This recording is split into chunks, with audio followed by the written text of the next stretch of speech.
Allah subhanahu anateremsha ujumbe huu, wattaqu yawma turja'una fihi ila Allah, wattaqu yawma turja'una fihi ila Allah, tahadharini, ogopeni siku ambayo mtakayorejeshwa kwa Allah tabaraka wa taala.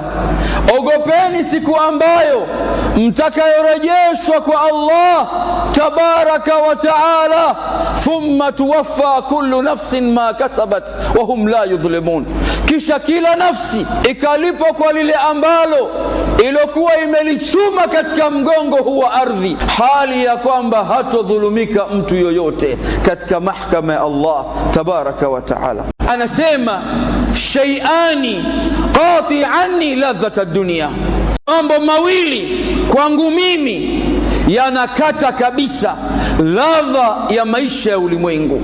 Kila nikikumbuka mambo mawili haya, ladha ya maisha ya ulimwengu inaniisha, starehe zote zinaondoka kwa kukumbuka mambo mawili. La kwanza dhikrul maut, napokumbuka siku ambayo malakul mauti anakuja kuitoa roho yangu, nitakuwa kwenye wakati wa namna gani? Anasema nikikumbuka hali ile, ladha ya maisha ya ulimwengu yote yananiondoka.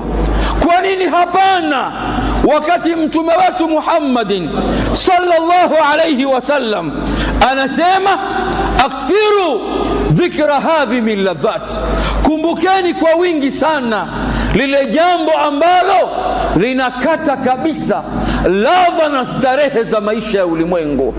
Ibrahimi Taimi, mwanachuoni mkubwa huyu, miongoni mwa maruwat mashekhe wa Imamu al-Bukhari wa Muslim, anasema napo itafakari aya hii, nikikumbuka mambo haya mawili katika maisha yangu, ladha ya maisha ya ulimwengu inaniondoka.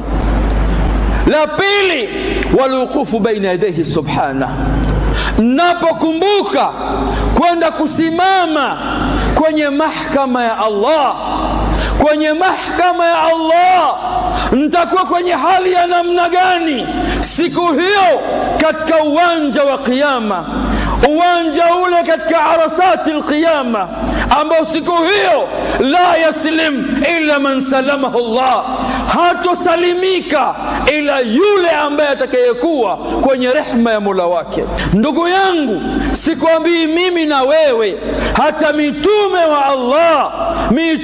wa Allah katika hadithi ya Abi Huraira, ambayo hadithi mashuhuri, hadithi ya shafaa, mitume wa Allah kila mmoja miongoni mwao watakuwa na wao wanasema, hatujui siku hii ya leo hali ni vipi.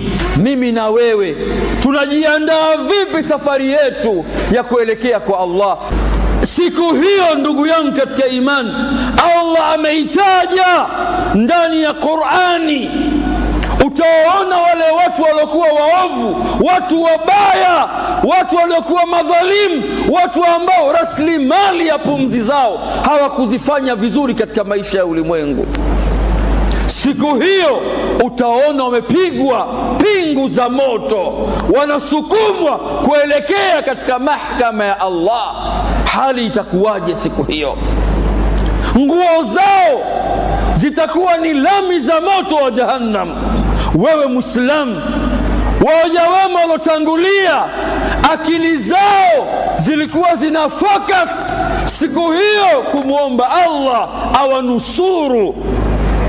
Yakhrujuna min al-ajdathi ka'annahum jaradun muntashir, watu wanatoka kwenye matumbo ya kaburi kama nzige, hajui mtu anatoka wapi anaelekea wapi. Ndio waja wema wanakumbuka mauti na kisimamo cha siku hiyo, hali itakuwa namna gani?